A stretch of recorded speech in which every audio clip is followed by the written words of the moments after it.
So, welcome to the spoiler version, or the spoiler edition, of the Rooster Teeth podcast. Spoilercast. Spoiler alert, yeah. Joining us is Adam Baird. Hello. Who is our server engineer here at Rooster Teeth. And Eddy Rivas, live from Houston, Texas.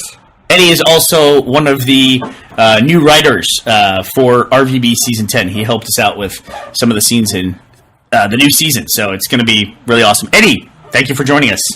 Yeah, thank you for having me. Okay, so after... So, to be clear, we are about to start talking about Mass Effect in a free-form mode. We're not going to worry about spoilers or anything like that. Correct. So if you have not finished it or you care about spoilers, do not listen any further. Okay, we're done warning about that. Okay. How many warnings now? It's like 10,000. So after, all the outrage about the ending of Mass Effect 3, we all finished it, so we decided to get together and talk about it, and I guess talk about the franchise as a whole, and try to talk through some of these situations that have come up. I just want to be clear why I'm qualified to talk about Mass Effect. I have 100% of the achievements in the first Mass Effect. I have 100% of the achievements in the Mass Effect 2, including all the DLC that they put out, including Shadow Broker, which will become important because there's some weird things with Shadow Broker that take place in Mass Effect 3. So, and I'm on my way to getting 100% achievements in Mass Effect 3, but getting 5,000 kills is going to take me a long time. With multiplayer, it won't take as long as you think. But Yeah. But you actually have to get the kill, right? Yeah. I'm pretty sure, yeah. That's okay. It's not an assist, but an actual kill. If you can get the M99 Saber in multiplayer, you can be pretty good. That's like a little hand cannon, assault rifle, sniper rifle thing that just takes guys out. Like nobody's business. Just level, like once you get a high enough level, go in on bronze and solo. Because you get all the kills, and it's just wave after wave. And as long as you can survive, you're fine, and you just get huge amounts of kills. That's a good point. That's a very good I never thought about that. I mean, each wave is like 10 to 20, right? It depends on the wave. It gets, exponentially worse. Yeah, then if an Atlas shows up or something big, then you get less kills. Yeah. So the DLC that I got for Mass Effect 3, the From Ashes, that gave me the Prothean rifle. Yes. That thing was awesome, dude. Well, that gave you the... for Mass Effect 2 or Mass Effect 3? Mass Effect 3. That gave you the Prothean, though. Like, the Prothean rifle aside, that there was a Prothean. Which, okay, I gotta say this about Mass Effect 3. The Prothean, Javik, seems critical to the narrative. Like, I took him on every mission. Just because so did I wanted to see what he had to say. You're ending the Mass Effects trilogy, the main story. The Protheans are very important to that. And he had a lot of stuff to say to a lot of those cutscenes. I don't know where the information would have come across if you didn't have it. Gus, did you get the DLC? Yes. Did anyone not get the DLC? So we have no idea what the game plays like I did from no DLC I took standpoint. him on every fucking mission So did I. to see what his comments were and see what insight he had into the way things had gone. And a lot of it was hilarious. One of my funniest interactions with him was when they told him the Solarians were advanced now. Yes. He said, they eat flies. They used to eat flies. And he did set up, like, it was important, too, because once, getting to the end now, once you discover the catalyst and what the ultimate system was of the universe, or the galaxy, he kind of set you up for that, because he kept constantly talking about the advanced races of the galaxy as though they were, mud-dwelling little species. And that was really important. I mean, we all knew they came up through evolution, and they took the place of the Protheans, but he was talking about it from perspective. I remember you guys, you were worthless, and we were not, he didn't know at the time, but we were harvested, and you guys weren't, for a very specific reason. Right. So I don't know, if you didn't have the DLC, you wouldn't get that part of the story, Right. It seems like you would need that setup. Yeah, it seemed critical. And the weird thing about the DLC is, there was also a day one DLC character in Mass Effect 2. It was the Zaid, the bounty hunter. Yeah. But that came with the game if you bought it new, didn't it? Maybe if you bought a collector's edition. No, you're right. No, I'm pretty sure if you bought it new, because I bought Mass Effect 2 like a year after it came out. I didn't have time to play it when it first released. And when I bought Mass Effect 2, I bought just a used copy for like $10 at a GameStop somewhere. And when I signed online, it was like, you don't have access to half of this stuff. So I ended up having to buy like a $15 Cerberus network. Pack, and that's where Zahid came from. And then all this other stuff. And of course, when I started playing it, there was like 100 DLC for it already. Well, what I was going to say about these characters specifically is that, Zaid was the day one DLC in Mass Effect 2, and I felt like his character wasn't fleshed out very much. It didn't seem relevant. You talked to him on the ship, there was never a cutscene. It didn't matter if you had him or not. The Prothean... all text. Right, it was all text. That's a good point. The Prothean, on the other hand, you had plenty of interaction with him. And he had lots of interaction that was fleshed out with the other characters. Tons. I felt like that was already included. Like, they obviously worked a lot more on that character and built it out a lot more than the Day 1 DLC in Mass Effect 2. So, real quick, who did you guys save initially? Ashley or Kato? What's his name? What's his name? Caden. See, I saved Ashley, so he was gone from my I saved Ashley. Yeah, I saved Ashley as well. I had playthroughs with both. On the playthrough, I played Mass Effect 3 most recently. I saved Ashley. Okay, good. Like, it doesn't even enter, like, my realm of, like, possibility that Caden can even be alive in Mass Effect 3. I'm not aware of anyone who actually saved him. It was the option of, like, boobs or just a dude, and it's like, no, one's gonna win. Well, my kid plays Mass Effect, and he avoids the romance options you would not believe. In fact, when it came down to saving Tali or the Geth, he's like, she might want a romance. I'm like, is that really going to be your decision whether or not you destroy a race of sentient machines? He loved the Geth. He loved them. Like, he would build Lego Geth. Wow. And he saved the Geth because he didn't want to potentially have to romance Tali. He didn't want to romance Tali. Oh, see, it was very much the other way for me. I ended up getting to that decision where it was like, are we, or what did he say? Do we have a soul? The VI? No, does this one have a soul? Yeah, that's what it is. And I sat there for like 5 minutes going, oh god, I know this is the decision that is going to completely remove this race, or I have to pick sides. And I sat there for like 5 minutes, and then I was like, I've been romancing Tali since the first game. Well, I guess I have to kill the Geth. There were times in the game where I would bring up the guide, like I'd hit the guide button on my 360 controller to like stop it. Be like, okay, what am I going to do? Same. Yeah, it's like, okay, I'd like try to think through the ramifications of the different options to be like, okay, this is the right choice. Oh, yeah. Did any of you guys have the, did any of you guys lose the Quarians? I did. You did? Yeah. You sided with the Geth? Yeah, I sided with the Geth. Did Tali commit suicide? Yes, she did. She did like the nesty plunge off the cliff that we were standing on when I made the decision. Yeah, the nesty plunge. We had That's an old school reference. On ours. What I sided with the Quarians, and there's a scene where Legion gets really upset with you, and like you think of that construct as being Legion as well. Well, it had the hole in the torso, right, where the hologram was filling it in, but it wasn't a real thing. That was a hologram, that Geth that was following you around. No, Legion. The part. I mean, there is a part where you go into what I can only call like the Matrix or something like that. World. Yeah. And by the way, that's exactly what system engineering looks like. That's what I do all day. Yeah, that was the software I run around with a gun that ran Legion. Like, you think of the Geth as software that create these physical bodies. Right. Yes. Well, anyway, when you're up there and you have to make the decision, do you side with the Geth or do you side with the Quarians?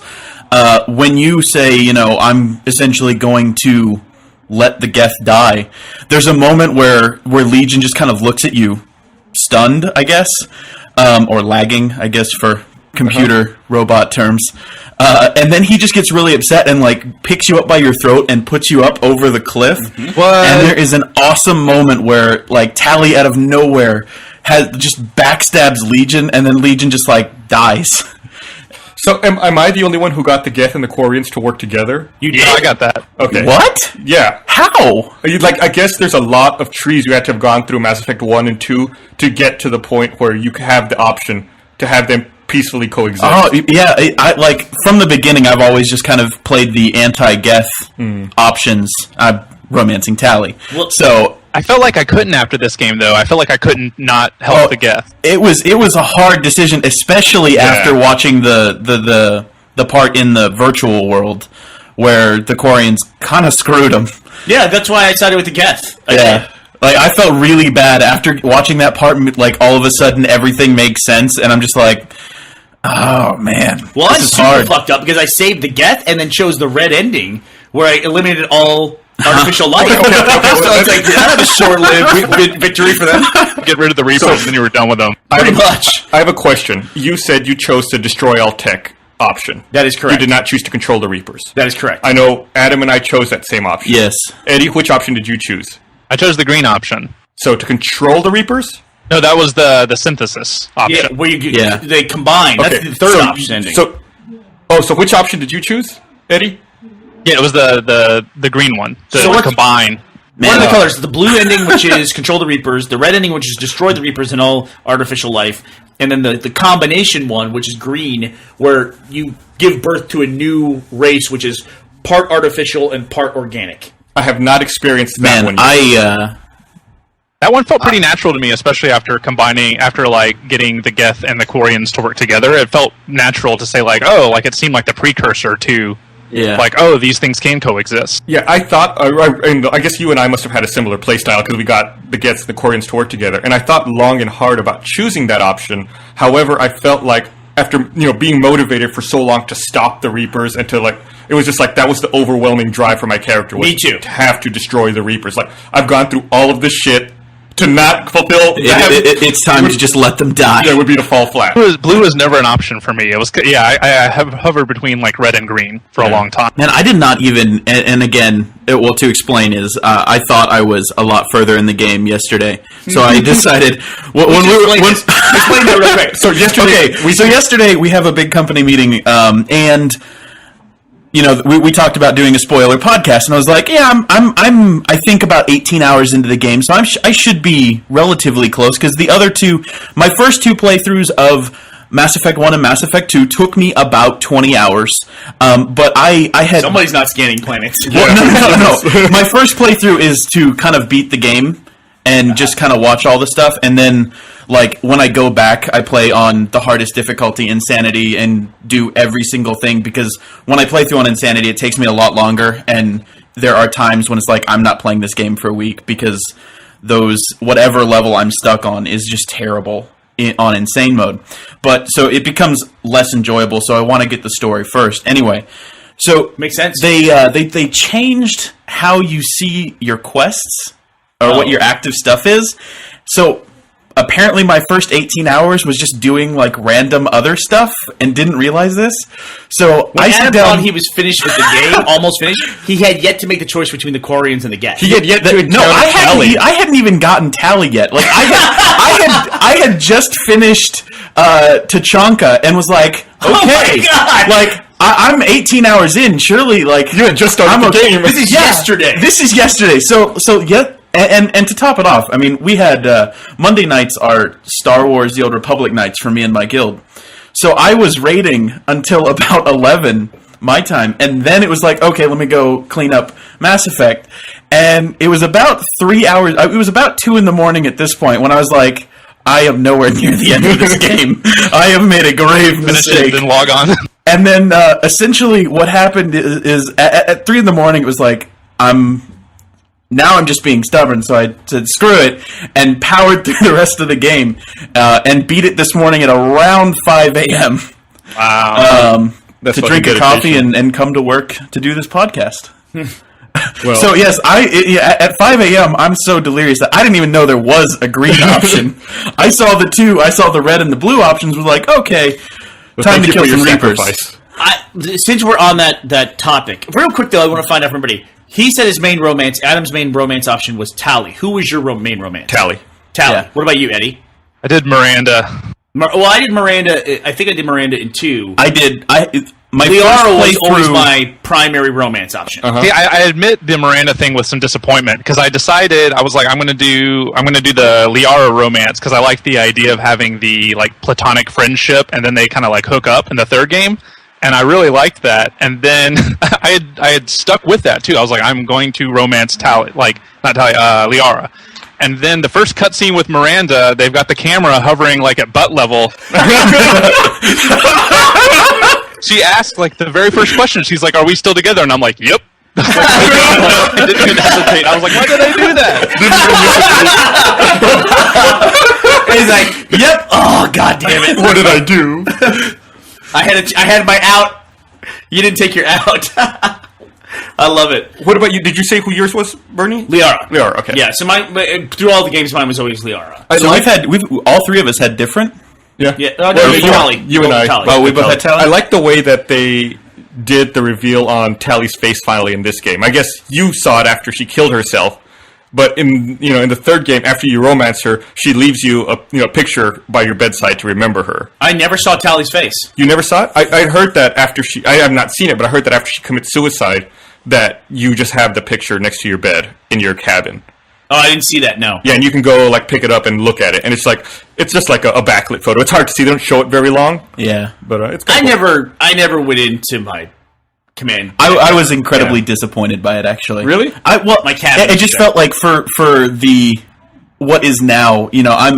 I'm not quite 1,000 on all of mine, but I'm like 950. Yeah. It's like those last 10 achievements that are like, use this random skill 1,000 times, and I'm just like, I'm not going through to use Overload 1,000 times, to get those last achievement. In the whole franchise are in Mass Effect 1, yes, where you have to play with 2 characters in all the missions, essentially. Yep. You have to play the game 3 times. Mm-hmm. Mass Effect 1, I think I have actually all of those. I just don't have, I think it's the biotic ones, because I just don't enjoy the biotic class. What do you play? That's another question. What do you play? I play Soldier. Okay, what do you play? Soldier and Vanguard. Vanguard? What do you play, Eddie? Yeah, I always do Soldier to start off. Like, I do the kind of vanilla whatever to start off RPGs, and then future playthroughs I mix up.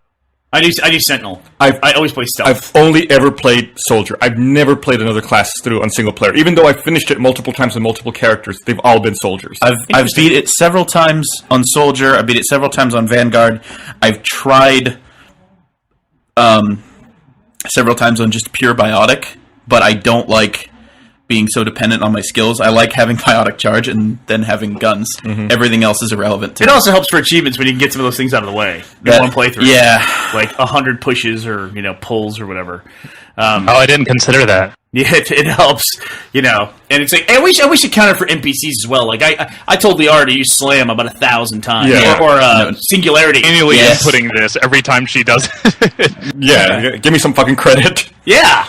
That Singularity is the greatest thing ever. Oh, yeah. Especially when you got a Singularity going and you're like picking down somebody's shield. It's like, you fucker, watch what's about to happen to you. You get rid of the shield, boop, then they go flying away. I love it.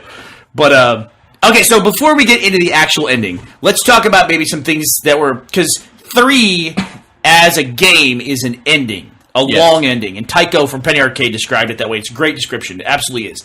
The whole time I was leading up to the ending and hearing the fervor online, I was thinking, what are people complaining about? Because everything I've experienced so far is great payoff on everything I've had in the Mass Effect franchise. Mm-hmm. The whole game is a series of endings. Yeah, it is stuff with the even pretty much right off the bat, you get contacted by Rex. Yep. What's the other one?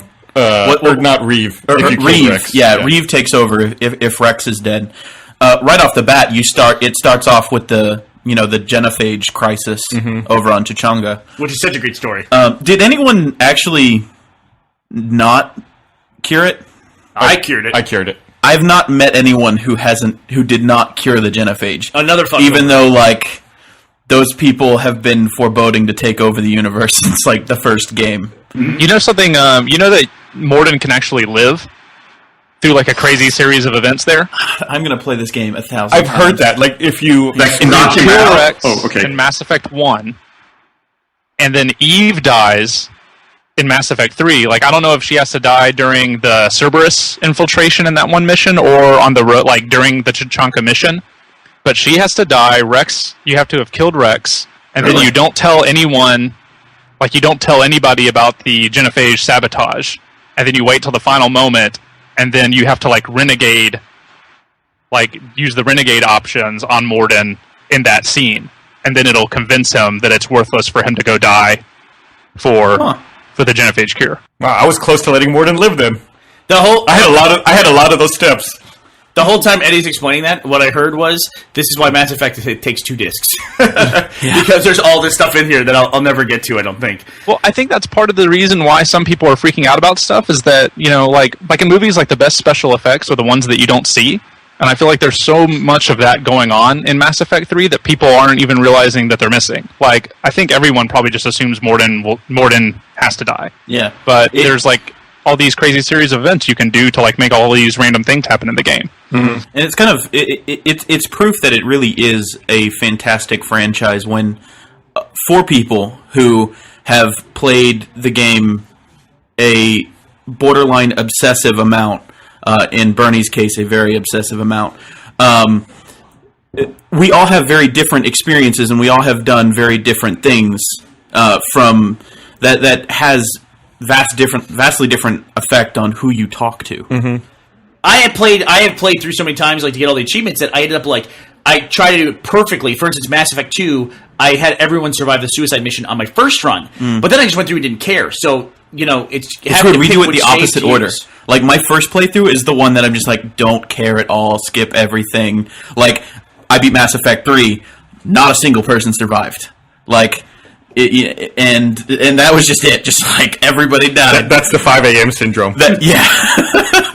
But and then my second playthrough, like with Mass Effect 2, my first playthrough was the exact same way. I just played through, got it, and then when I went to the end, I did the insanity run and got saved everybody and everything on my second playthrough.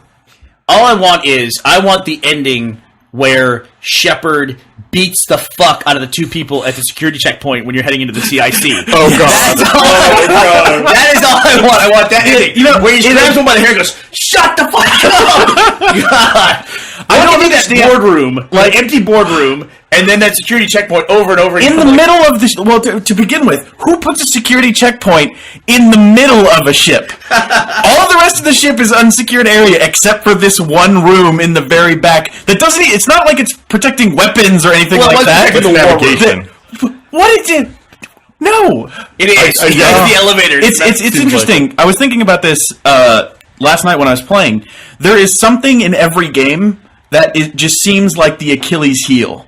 That's like that one thing that it would have been perfect had they nailed this, and it is different in every game. The first one is very much the elevator. Like every time you have to go from, in the Citadel from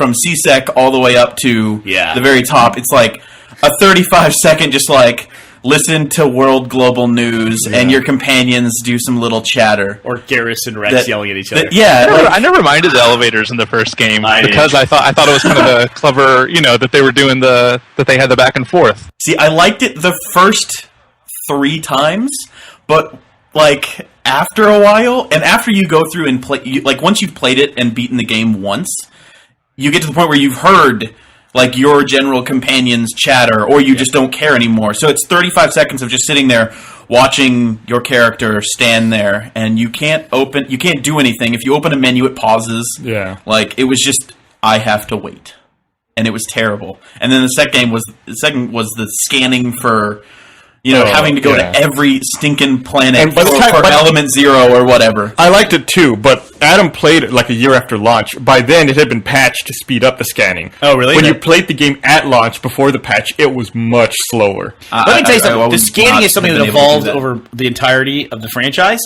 The first version of scanning in the first game was you got in the tank and drove over the planet. So you went from driving over much better than Mass Effect 1. That was... Yeah, you would do anything you could to like get it, not drive around about, but drive over it. It was like as good as a horse in Skyrim. So you went from being on the planet to being in orbit of the planet, scanning the planet, to just like get in the solar system and hit the left trigger a couple times. And I really appreciate what they did there. It was cool. And then you scanned one point on the planet to find the item of interest. And that was it. But the thing with the Reapers come in, they chase you. That was such bullshit. You could always like just leave the thing and come right back in. And then they're all gone again. Yeah, pretty much. Yeah, they'd have to ski. They were there, but they were in a different part of the solar system, and you could like run in real quick and get your fuel and get the fuck out. I can't. Go ahead, Eddie. I was about to say the thing that I really hated about Mass Effect 3 was actually the quest management system. Yeah, it wouldn't tell you, like, you would scan a planet and you would get something, but it wouldn't tell you, like, you had no way to track, like, oh, I finished this quest, I need to go back and talk to this person. And that drove me crazy when I was scanning and doing stuff like that in Mass Effect 3. Well, you could go into your journal and look at your quests and just tell you what you're supposed to do, and I guess you can remember that I did pick this thing up. It never really matters much to me because I go to when I hit a solar system, I scan everything to 100%, and then I go to the planets. Yeah, but I can't do it any other way. Like going off of what Eddie said, I wish that it would sort your quests. Like if you have the item accomplished, it should be up at the top of the list. And like the unaccomplished, you want to be notified this is eligible to turn in. I want to be notified that I finished it, so I know kind of what I need to keep looking for. However, you have to give them a lot of credit in a game with these like the practically infinite amount of choices that you can also miss stuff. Like a lot of the Cerberus missions come with computers that like, oh, here's the burn victims data for how to treat chemical burns. If you don't get it, you can't go back to that mission. But then after you miss it, it becomes available in the Spectre computer. Right. Right. That's great. So it's not, there was never a moment in Mass Effect 3 where it's like, I missed something, I just blew this run through. Yeah, there were several things I had to buy from that computer. That's fine. Yeah. Because by that point you have tons of credits and it doesn't matter. So do we want to talk about the ending specifically? Well, let's talk about the thing that really bothered me the most about Mass Effect was Mass Effect 3 was some of the stuff that was important, and it seems to be related to DLC again. They specifically talked about the Yogg, which is that barbaric race that was important in the Shadow Broker. Right. And because spoiler for Mass Effect 2, the Shadow Broker, when you eventually find out who it is in DLC, arguably an awesome DLC, yes. The Shadow Broker is a Yogg who is then taken down by you and Liara, and then Liara becomes a Shadow Broker. Awesome ending to that. Unfortunately, the Shadow Broker to me was a very long-term setup character, more so even than the Elusive Man in the franchise, because the Shadow Brokers are mentioned in the very first Mass Effect. In fact, they could have just turned the Elusive Man into the Shadow Broker. Yeah, very easily. I mean, what? And actually, was the Elusive Man even mentioned in Mass Effect 1? No. Cerberus. He just shows up. Wait, Cerberus was mentioned in Mass Effect 1? I believe they were. I thought it was. I thought they were mentioned kind of in as like an aside, not really in the main game. I'm pretty sure they were mentioned in the one. Yeah, like when Saren, and I can't remember it right now. The first Proethian or the first VI you meet. Okay. I think the VI for some reason. No, not on the Citadel. The one you find like in the middle of. And it's the malfunctioning one, right? Yeah. I know. I'm pretty sure there was some mention to Splinter groups then, but my brain could just be interesting failing right now. Going all the way back, the really cool thing is to find out that Eddy was the rampant AI on the moon in the first Mass Effect. Yes. That was a pretty cool loop back. I thought that was pretty neat. Because for some reason, fighting on the moon, maybe they realized that stuck with people. Because you were fighting a mission on the moon of Earth. Mm-hmm. And I totally remember that mission very clearly. Yeah, it was awesome. Effect. Yeah. And that was a great... Yeah. And it was cool to go to like a lot of homeworlds, like Solarian homeworld and the Garrus the homeworld. What's the name of the aliens Garrus is? Vicarian or... No, that's his last name. No, the name of the aliens is Palaven. It's escaping me. Turians, thank you. I don't know why that was the escaping race? me for some reason. Yeah. Anyway, but the way the Yogg was treated, I think I'm saying that one right too, Yogg. Yeah, it is. In Mass Effect 3, Shepard, when they would talk about the Yogg, he had no recollection of it. Like, they would talk about it was one of the lower species that was clearly going to survive Reaper harvesting in this cycle. And then the Solarians are talking about the Yogg as well, and even Liara explains to Shepard how she took down the Shadow Broker with some friends. It's like, bitch, I was there. But I don't recall it being like that in my playthrough. Really? I think... Yeah, so did I.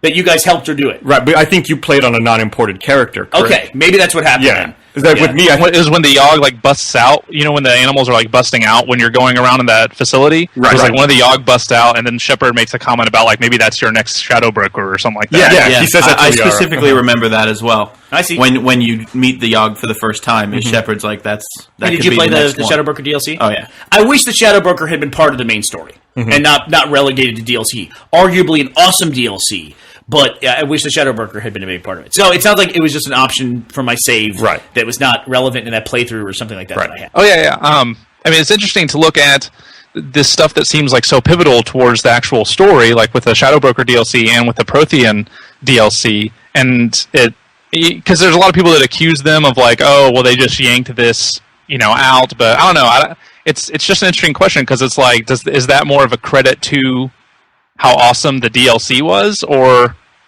is it a detriment that it wasn't included as part of the story? Yeah, I think you can't get the complete Mass Effect story and just play the DLC. I don't think so either. I think, I mean, I'm of the opinion that the DLC is to remain like map packs and The maybe further extra adventures of. missions. Yeah, like not like core gameplay. Like the Shadow Broker is very, very pivotal and was built on, like you were saying, since Mass Effect 1. So it feels like it's something that should have just been in the retail game because it is so important and so ingrained in the game. It wasn't like, and I can't even Kasumi's DLC? Yeah, Right. Kasumi Stolen Memory? Like that DLC really was just like, hey, let's go steal some stuff from some rich guy, and then that was pretty much it, and you get a new character.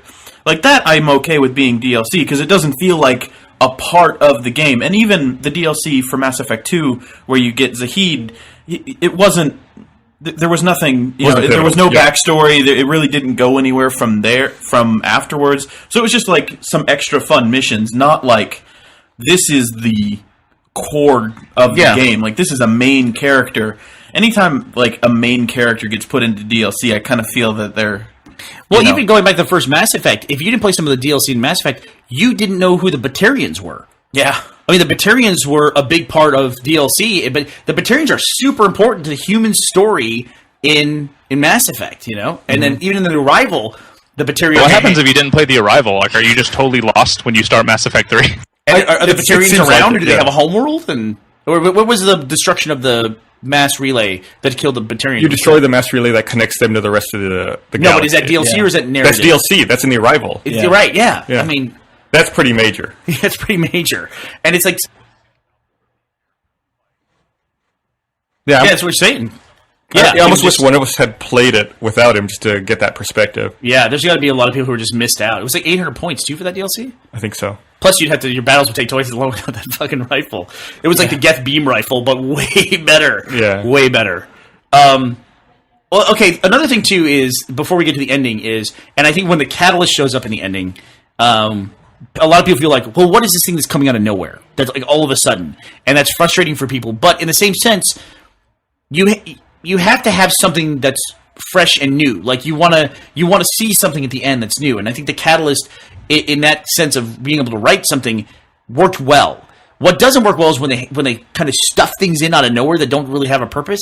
That fucking assassin character in 3, oh god, he seems irrelevant and out of nowhere, and it's just like, I knew I was gonna have to fight him, and it's like, it just didn't seem, it seems shoehorned in. I was not a Kai Ling. That was his name, Kai Ling. Was he in 2? No. Okay, because everyone kept acting like I was supposed to know who he was, like, and I was like, I kept thinking that I had missed something. No, if he was, none of us have any memory of him. What would you have done differently if you, instead of Kai Ling, what would you have done? Like, I don't. Well, I feel, and there was a lot of when you're going through the Cerberus base, they on several occasions talked about the Eva project, and that being the project that followed Shepard, and that the Eva project was not supposed to fail. And I might be getting my characters mixed up, but I'm pretty sure that Eddy consumed Eva. Yeah, right. Eva became the. I feel like that character, for a character that the Cerberus has seemed to invest so much in, that this is the new Shepard, so to speak. This Shepard won't fail. This Eva, and then just like to lose that asset so early, in the first then mission, essentially. Yeah, like that happens so early in the game that you get the sexy Eddy.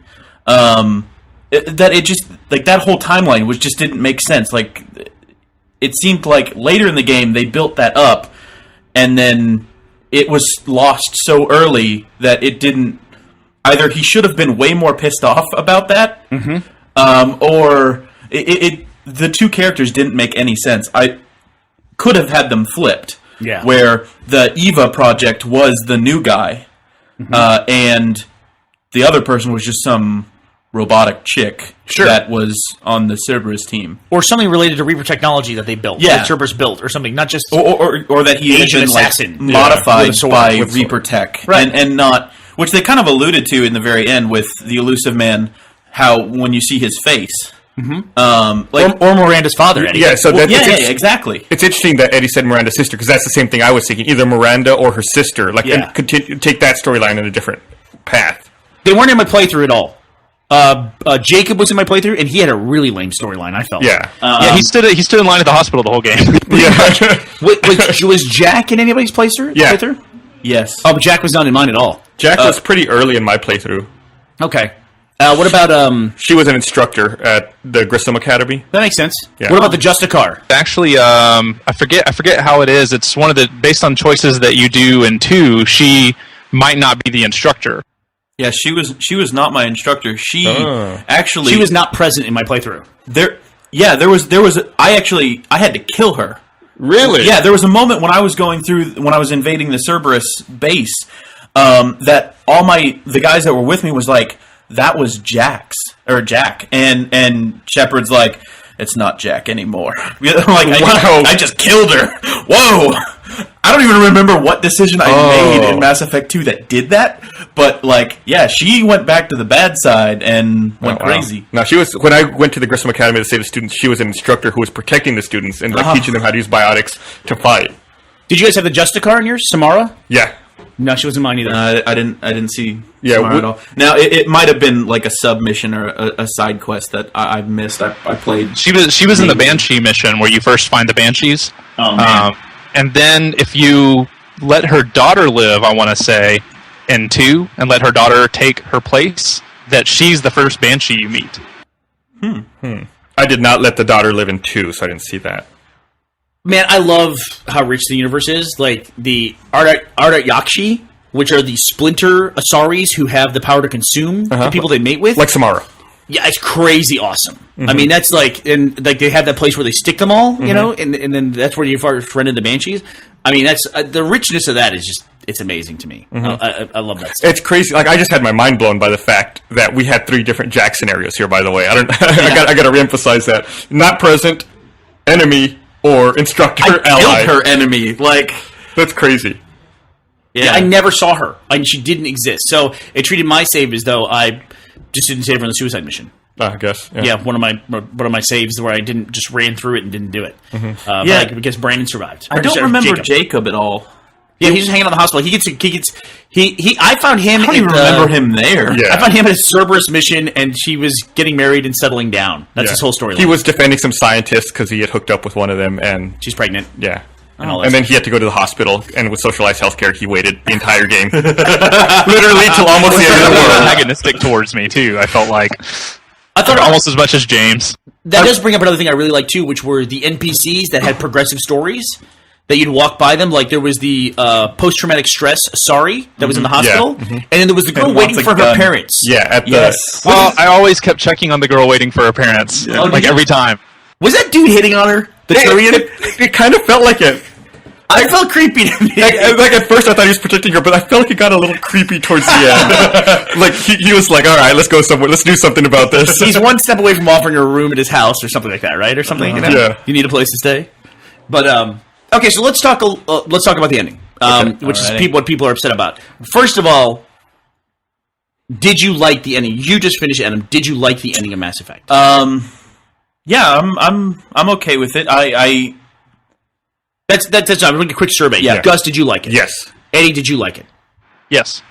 I thought it was tremendous. I didn't just like it. I thought it was a great ending. And we already said what endings we played. Right. That being said, But that doesn't really matter so much. It's more like the end of like the it does. There's a springboard I'm going to go off of here. Gus and me kind of learned this morning. I had not done the Control the Reapers option. So before we did this podcast, I went and I watched that ending. I watched someone's playthrough of it. If you choose to control the Reapers, you take control. Obviously, you take control of them. Then it's a similar cutscene at the end. Remember, if you choose to destroy them, like you see the fighting in London, the Reapers just fall over. Yeah.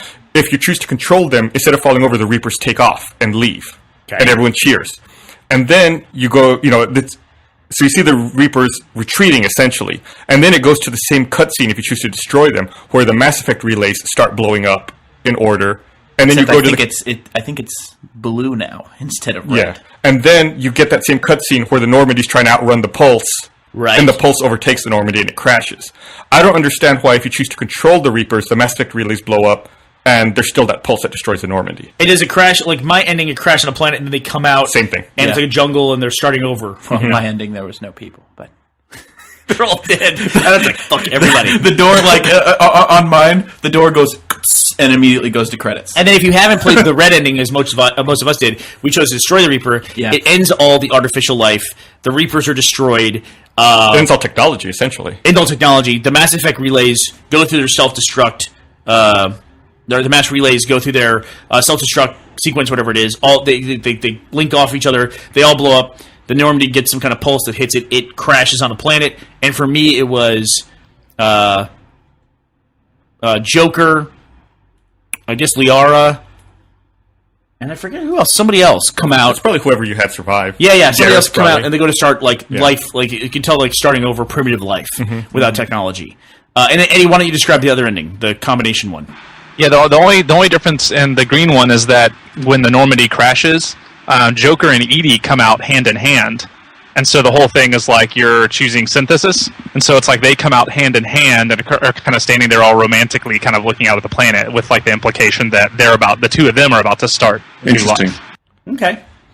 Yeah. So that doesn't sound all that different. To My concern was I don't understand why if you choose to control the Reapers, the Mass Effect relays still blow up and the Normandy still crashes. I felt like that pulse was supposed to be the pulse that the Normandy's trying to outrun is supposed to be the pulse that destroys technology. I get that. So I can get a complaint about that. Yeah, and when I saw that, like it made sense with the red one, or with my ending that they're trying to outrun that because that's gonna cause some massive damage. And then when we watched the blue ending, I guess it just didn't make sense as to why things were blowing up. Controlling doesn't blow things up. And maybe we missed an option earlier. I'm not sure. But had I had that ending, I would have been really confused and upset, and I would have probably understood the whole let's petition and sign things and get all people riled up. One of the things that people were upset about, like it's funny, like when I read complaints, like people keep citing plot holes, and one of the plot holes they cite is the Mass Effect relays blowing up. Yes, because in the Arrival DLC, when you blow up the Mass Effect relay, it destroys like a solar system, pretty much. Yes. And how is it destroyed? Like, it's a plot hole that if you're destroying all the Mass Effect relays, isn't that destroying everything? No, see, I don't get that either. I read that too, Eddie. And do you see it this way, where it's almost like knocking a building over or demolishing a building? There was very clearly right. There was very clearly a sequence going on. Like this was built in by the catalyst, the system to turn them off or destroy them, which is different than running when they ran an asteroid into it, right? Yeah. And I feel like taking a second to explain that in the middle of an ending would just be a waste of their time from a storytelling standpoint. Yeah, and it wouldn't have. It would have just been awkward for. I felt like they did that though. Like, I mean, it's implied when they show the dots connecting the relays. Like, this is a sequence taking place. Plus, they're not ramming a fucking asteroid into it, like you said. Right. You see the Mass Effect relay like spin up and kind of what they did in Arrival. Yeah, it just kind of breaks itself apart, like you said. It's a perfect example. It's a controlled demolition of a building versus an explosion in a building. As a real world example, you can destroy a nuclear reactor and you can hit one with a tsunami. Those are two different effects. Right. Very different outcomes. Very different outcomes. Yeah. And it seemed to me like even in the explanation of what the catalyst was, we have very clearly defined here when talking about this and our different experiences. Ultimately, what makes the Mass Effect franchise different than everything else is the Mass Effect franchise is about choice. Yeah. And it's about what you do. Okay? And to me, the ending that they put in place, even though the catalyst seems to come out of nowhere, this child VI or AI that comes out of seemingly nowhere, it is totally acceptable to me, and I hate things that are like, there's always a layer higher. Like, I always hated in Lost that, like, oh, these guys know what's going on the island? Nope, there's a level above them. Mm-hmm. And then, oh, these guys definitely know. Nope, there's a level above them. Go one deeper. And yeah, you can always go one level higher. And even the guys at the top, they don't know either. Everyone's confused. But the catalyst did show up at the end, and there was really no indication to me that the catalyst was coming. But even though they did say there's stuff beyond control, there's something controlling all of this, I thought that was a metaphor for God. Is what they were trying to say earlier in the game. Quite literally a Deus Ex Machina. Yeah. Is that how you felt about it? Well, I was okay with it, but I mean, it was in a very literal sense, like the God in the machine. Like, but I was still fine with it because I felt like we never knew where the Reapers came from. So I felt like we were going to get some kind of glimpse of that at the end, and I felt like the game had prepared me for that because they kept saying like, "Where do you come from? Where do you come from?" And one of my complaints about Mass Effect 2 was the ending seemed to come out of nowhere of, they're building a human Reaper. It's like, what the fuck does that mean? It's like, it didn't make any sense to me because what is a human Reaper? Then Mass Effect 3 ending very clearly explained what that meant. Mm-hmm. That they make Reapers as a way to preserve the organic species that they're destroying because they don't want the organic species to get to the point where they make an artificial life form that then will take over the universe, take over the galaxy. Mm-hmm. One of the things I am looking forward to is now that I kind of have a conclusion, and I really hope that it was well done enough that when I go back, because I'm planning on soon here in the future going back to Mass Effect 1 and playing through the whole trilogy again to see if the story evolves any, and just to see like I get to see things from a different perspective. It's like watching The Sixth Sense the second time. You know, when I'm watching them build the Human Reaper, all of a sudden, that means so much different. You know, like it just means everything differently. And I hope that it's written and plays out in such a way that it will be a unique playthrough. Yeah, because the collectors now with perspective are not necessarily evil. No, they're just part of this system to preserve humans, and this is how they're doing it. To make sure that humans don't get wiped out at the end of the cycle. I just put a link in the Skype chat or whatever that had that's actually a codex entry or codec entry or whatever from Mass Effect 1. Interesting. Here, I'm passing it around. I loaded it on my phone. I'm passing it to everyone, and we'll put this in the linked up so people can see it. That's really, really interesting. So, when you mentioned the things about like catching stuff, I have to ask if any of you guys have heard about the indoctrination theory. Yeah, I've heard about it. I don't buy into it really, though. I have not. It's and correct me if I'm wrong here, Eddie. This is the theory that the ending is just essentially, think of it like the Matrix. It's like the Reapers have given people that mental image of that peaceful ending, and really they've all been indoctrinated. So it's just nothing is real. The theory is that everything that happens once Shepard gets into the Citadel, like after the beam attacks or whatever, and then you kind of wake up and like stumble onto the Citadel, the theory is that everything from that point on is the battle inside of Shepard's head to be indoctrinated. Anderson does appear to come out of nowhere. He does. He does say this like line of, "Oh, I followed you in." Yeah, you know, and then he's ahead of you. Yeah, right. The reason people think that, I don't know if I buy into it, but awesome. I don't know. I think one of the things about that I love about good sci-fi is when you kind of get left with some of those questions, and it's kind of cool that like the ending I feel like it can stand on its own, but it also has this kind of like aspect where people are wondering if this was going on. I totally agree. And so the reason a lot of people are buying into the indoctrination theory is because I think when you first meet the Rachni, they start talking about how that when the Reapers indoctrinated them, they saw kind of like oily paintings, that everything looked like oily paintings, and that's what Shepard's dream sequence looked like in Mass Effect 3. And apparently in one of the books, there's a whole thing about like whenever people start to get indoctrinated, they start to hear Reaper growls. And that whole scene with the kid in the very beginning of Mass Effect 3, when Shepard looks and then Anderson comes in and Shepard looks away, and when he looks back and the kid's gone, there's like a real subtle like audio cue of a Reaper growl going on there. And so a lot of people think that all those dream sequences are hinting that there's a battle going on inside of Shepard to be indoctrinated by the Reapers. And that final choice is him being indoctrinated, which is why all of a sudden to destroy the Reapers would be Renegade, because it's the Reapers trying to convince him that it would be the wrong thing to destroy them, and why to work with them would be Blue or Paragon. To work with them would be Paragon. And I guess the final clincher is that in the red ending, there's that none of the other endings get it, but in the red ending, there's that final shot of Shepard waking up in rubble. Oh, I forgot about it. Yeah, that's not in any of the other endings. You don't get it in all the red endings either. You don't get it in all the red endings. Yeah. I very much died. Rubble. Yeah. Only if you press that's at a certain spot, I think. Yeah. And so so that you resisted indoctrination and then you wake up at the end. And I don't know how. I think it's kind of a cool theory. I'm fine if they never do anything else with it. Leave it open. There's no need to spell every single thing out. Or Ferris Bueller's Day Off. Did Cameron really exist? No, does Ferris really exist? Does Ferris really exist? Is Ferris Bueller's Day Off all about Cameron's vision of what his friend is, and his alter ego? But I look at it in a much more literal sense. I took the ending to be what they said on screen is what it was, and that the Catalyst set up this system to essentially protect the universe from running basically off in an unstoppable pattern. Yeah. To where they repeat the cycles, but essentially this is their solution to it, to artificial life just completely taking over as it would. And that they set up the system in such a way, and this is relevant to Mass Effect being built on choice, is that as part of the narrative, choice becomes a big part of it as well, in that at some other point, it's almost like if you think in terms of the Constitutional Congress. We're going to put a system of government in place, a solution to the way things are now.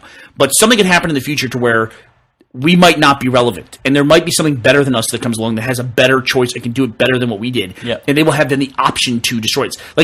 They literally said Shepard is the only person to make it in there. in that room. So like he had to go through defeating sentient life. He had to go through all the Prothean. If you got the DLC, Javik talks about how things repeat. Like, this is the way it was in my cycle. This is the way it is yours. Yeah, that there was kind of a Geth equivalent in his cycle. Exactly. So our cycle had to go through the rise of artificial life and the inevitable rebellion that happens as a result of that. It had to go through, and that's the story of the Quarians and the Geth. Yep. It had to go through the dominant organic species, not just taking over and working with the other species. Unlike the Protheans, who just dominated their cycle, Right. and pushed everybody down, and they basically ran amok through evolution. And the Turians and the Solarian story with Chachanka, with the Krogan, that's the version of that in our cycle, but then it works out. And so we had to go through all of those things, all those repeating cycles, to get to a point where there is a little bit level of equilibrium to where the choice can be made of what to do about this. And that's what Shepard's journey is, I think. And it's like, so choice becomes an important part of the narrative. And this intelligent being, the catalyst who set up the system, said, I need someone else that can come along and go through all this, and we'll go through every cycle we can until we get to that person who can then make this choice. Right, which is why I think the Catalyst has that one line where it says, obviously my system is no longer sustainable because you are standing here. Exactly. You have made it here. Yeah, because you made it to this room. Right. Yeah, and I think that's the ultimate relevant thing.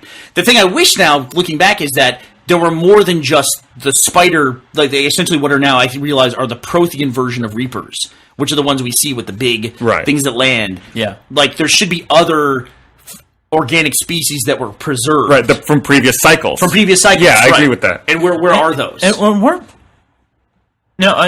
I'm pretty sure in Mass Effect 2, we were in a Reaper.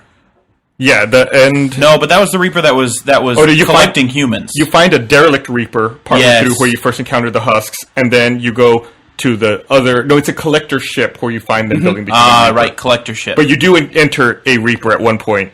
That's where you first encounter Legion in Mass Effect 2. Correct. All right. Well, that's my take on the ending. Do you have a take on the ending you want to talk about? I'm very similar to you. I look at what was presented to me and I take it at face value. Right. I like the idea of the indoctrination theory, but for me, I'm gonna sit at what's presented to me. I like the indoctrination theory because it gives context to the dreams, which I feel like I don't have a way to reconcile that otherwise, unless it's guilt of a life lost as not a warrior. Or something like that. It's the only way I can reconcile it in my head. Yeah. The dreams didn't seem like to me to be an overly important part of the narrative. It just was like... Besides being really annoying because I can't run. Yeah. That was a little tough. Gotta chase this little bastard running around, and I'm just like... Yeah. I will say there were people who complained, too, and I get it, that the mechanic of the choice at the end was not entirely clear. Like, I was presented with choices in a cutscene, in dialogue, and then... I made the right choice for what I wanted to make, so clearly it did work on some level, but there was a moment of like, wait, I gotta go this way or this way? That is exactly what happened to me. I didn't even see the green option. When the slow motion stuff started happening at the very end, I was like, okay, I just saw a moment of needing to shoot this thing, and then that will trigger destroying all the Reapers. So I was like, that must be what I was going to do. Now, I attribute quite a bit of that to the fact that I was up at 5 o'clock in the morning playing Mass Effect 3, and not so much... so it might have been... Yeah, I felt like I was aware of all of them, and in fact, I walked up to all of them to look at them up close, and then I walked over to the red ending and shot the thing. Even the shooting, it felt like that was the wrong thing to do. I felt like just to activate it, not destroy it. Yeah, I didn't feel that... Because we were in the Crucible at that point. Yeah. So I felt like... Should have been just like a red button. So I'm going to destroy the thing that destroys the Reapers? That was like, felt weird to me. Unless you feel like maybe that's the control center for all of the Reapers. You think about it like kind of like analogous to the Geth. Like that's the central server where all of the Reaper sentience is, and you just shoot it to destroy it. Yeah, but then... And that just triggers the Mass Effect relay. I guess you're right. Like, it just doesn't seem... It doesn't seem quite right. Like, it should have been a console that you pick, and it's like... Okay, I'm shutting down all the Reapers and triggering self-destruct on everything. I do like that they made the Citadel an important part of it. The Citadel's like this unspoken... Yeah, I thought and it has been from the beginning that we're like, we just found this really big thing, and now we're going to live on it. Even from Mass Effect 1, where they found it, and also the Keepers were already there. Those motherfuckers, when I saw them walking around Mass Effect 3, I was like, you bitch. You traitorous bitch. How did you make it all the way here? Yeah. But yeah, I feel like I really liked. I loved the ending, and yeah, I don't subscribe to indoctrination theory. I like that it exists, but what I loved about the ending, and I always felt like the games were pointing at the idea that something in the cycles would have to change. You know, because otherwise, like, well, why? That's what I kept asking myself, even back in Mass Effect 1. It's like, well, what's going to keep this time different? Like, what's going to change this time? And it's like you're not going to break that cycle without something really costly happening. And so I kept waiting for something like monumental to happen in 3. And so I thought it was kind of a cool touch to see the Mass Effect relays kind of disassembled and the Citadel become a big part of it too. I was a big fan of seeing all that kind of come together. It's just cool because it's like in every single one they've been kind of showing you that like the Reapers have kind of directed the course of like kind of galactic civilizations, like that they've put these touchstones and guided it the way that they want kind of life to evolve. And so it was kind of neat to see that, you know what, we're going to go our own way is essentially the choice you're making by doing this. Like we're going to let the galaxy build up in its own way, making its own discoveries and its own kind of advancements. And I know a lot of people were upset about the idea that, oh, well, when they shut down the Mass Effect relays, now everyone's stuck. And it wipes out. But I feel like, no, that's like the start of the story, I feel like, in a lot of ways. Like, I feel like that's the direction they can go in future with whatever they want to do in the future. It's like, wow, now the Reaper's hold over this whole civilization's gone, and now we can do, we can go our own way. It would be weird if the Mass Effect relays are gone. Is like, I'm sure there's some Asari that have to be on Earth. Well, there were. I mean, there were Turians as well, where they were fighting on Earth. So almost everything was on. Like all the armies are on Earth, and now we just have civilians just on random planets stuck. Like some people in the Asari homeworld. Well, they're not stuck because ships still have FTL drives. They're just a lot slower than Mass Effect. True. Stations. True, but we don't know how long it would take. I don't have any idea how long it would take to get to... Yeah, but... I looked. I'm a nerd. It's something like Dreadnoughts. Like, the Dreadnoughts have, like, the huge relays that are pretty comparable to the Mass Effect relays. They take 4 months to get across the galaxy. Oh, okay. But if for everybody else, it's years. Yeah, if we chose the red ending, like Adam and I did, these people are stranded. Yeah, like, they don't even have people ships. are screwed. Yeah. And there are complete races that are just gone. In our ending, Eddie, I mean, people don't have taxis anymore. Yeah. The technology's So gone. you really think it was like an EMP that like wiped out like? Well, that's what they said. Have you seen the red was just ending? wiping out like technological. No, it was technology. Yeah, dude, it destroyed the Normandy. Like, well, at least it looked like that was the reason. Edie's gone. Like it took everything out. It made us nomads. It's a reset. But something something that I think will be interesting is now we get to see what I can only describe as a top level cycle. Like those relays came from somewhere. So now that the relays are destroyed and we're kind of rebooted, we're now at the beginning before even the small cycles happened, where this life has created, Reapers to... So you're going back even before the first cycle. We're now cycle. going back before the relays, before the Citadel, before everything, and now... Well, they warned us. You'll rebuild, and you will build a sentient, an artificial life form that you'll have to deal with it. All of this stuff again, and I think it's neat. It's cool. It's like a master cycle, made of little smaller cycles that can eventually develop into a race that builds smaller cycles to protect lizard-eating amphibians. They're just going to build Reapers. They're like, hey guys, that was a pretty good idea. We'll just. I know we want to wrap this up, Gus, but I want to point out something we talked about in the non-spoiler part of the podcast, which is like, what happens if we get involved with aliens and we can't recognize each other?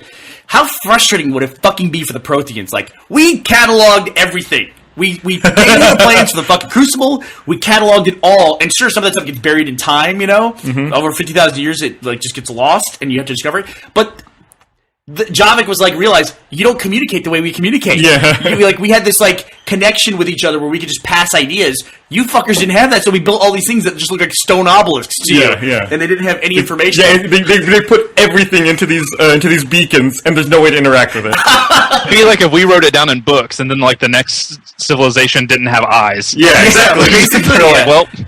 Yeah, Fuck. Yeah, I can feel this. So they have these books of like they collected leaves. Why would they do that? Yeah, that had to be so. You made a really weird face when of course, now that I'm bringing it up, I can't remember what you said. Cool. Yeah, great way to end the podcast. That's the end of it. You'll remember 5 minutes. There was from now. some, yeah. All right, One of the races that was killed off early. The Batarians? No. Oh, Vortex. the Arachnite. Yes, I felt like there was. I mean, there was a bunch of spoilers in the beginning of Mass Effect 3 that they were going to come back, and like maybe I just didn't do the side quest or something, but they were not. No. I saved them, and they went to work on the Crucible. Same. And they were. I was like, I did the right thing. I saved a race that was being enslaved, and they were working the Crucible. Then later they go, "You fucking asshole." They attacked all the scientists. Wait, did you? So wait, no. That happens, and this must be because you didn't import your character. Uh-huh. That happens if you chose to kill the Queen in Mass Effect 1. Then the Reapers, I want to say, build an artificial Queen. Yes. Then if you rescue the artificial Queen, she goes to help you for a bit and then attacks the scientists. That's what happened to me. Yeah. If you preserve the original Queen from Mass Effect 1 Okay. and then free her, then the Arachnite go to work and they don't do the rebellion. Which I did do on one save. My problem is I played Mass Effect too many times, so I have like 100 saves. I do have like 100 saves, and it's like so I have all the different options. I was like, those fucking traitorous Arachnite bitches. I saved them, and they fucking attacked the scientists on the Crucible. Yeah. So that's what I happened. felt like the Ragnar was the one thing that I felt was kind of lacking in 3 because I Same. wanted to see more. I was You know expecting what I mean? more. Like just the fact that they were gone and they were such a big thing. I want to see them backstories of all these civilizations. I want to set up for the Krogan to show like how badly the Krogan got fucked over. Yeah, I wanted to fight side by side with the Arachnite. Oh, that'd be cool. Same thing. It's like, they were supposed to, like, the Krogan were developed to fight these guys. How awesome are these guys? Why are they working in the Crucible? Yeah. Why aren't they out fighting? That Reaper versus the Worm cutscene was fucking cool though. That was awesome. Yeah, the scale of that. Man, there was so many big scale. You guys didn't see it because you got the Geth and the Quarians to work together. But the cutscene where the Geth fleet and the Quarian fleet fight each other, that is an awesome cutscene. It is. It is All right, fantastic. I gotta watch that. Yeah, you Yes, gotta go back. I went and great. watched it. It's pretty It's cool. like 4,000 ships with Yes. fighters and everything else. It's like How? it's awesome.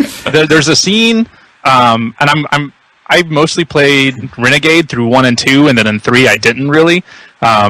But I would feel so bad doing this. The scene when Morden goes up to cure the genophage, and if you tell him not to go do it because you want to sabotage it, and he says he's going to go do it, you can shoot him in the back. Oh, And I watched the scene on YouTube, and it was the saddest thing I think I've ever seen. Wow. Because bad. you shoot him in the back, and then he falls into the elevator and hits the button, and he goes up. And then he gets to the top, and everything's blowing up, and he's like crawling to the panel to try to stop it. And he's like moaning, and he's like, "Not yet, not yet, not yet." Oh And my he dies God. right before he gets there, and I was like, "Oh, That's the worst thing ever. That's pretty horrible. Wow. Yeah, that's pretty bad. All right, we definitely need to wrap up. This is a record for our longest podcast ever. Yeah, so let us know what you think about a spoiler cast. Hopefully, the 5 people who have finished Mass Effect and don't want to ruin for them have listened to this, and let us know what you think about it. We'll do more spoiler casts. Can I do a quick plug for? I write for a site called Gamer Sushi, and yeah, we write about video games and stuff. So we have a Mass Effect 3 spoiler cast that we did a couple weeks ago as well. What's the URL? GamerSushi.com. We'll put it in the link up, so it'll be clickable. Cool. All right. Thanks for joining us, Eddie. Yeah, thanks for having me. Thank you. Bye.